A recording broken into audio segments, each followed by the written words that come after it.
sansaya rame. Yuhae padha sekti kekarone. Warok sekti ngraba sing prajurit singa. Patih bojang ganong lawan bepati ing singa. Kabeh hancur lebur dening Warok Ponorogo. Pecut samandiman suarane mecah angkasa. Yuhae singa barong dadi telukan. Yuhae negarane wis dadi aman.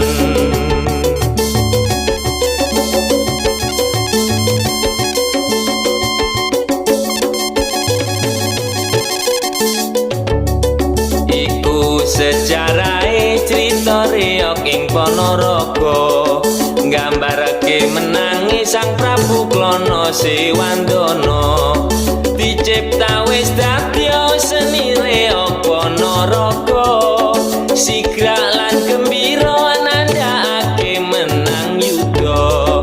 Yuhae reog iker sansaya rame. Yuhae sarwa ireng sandangane.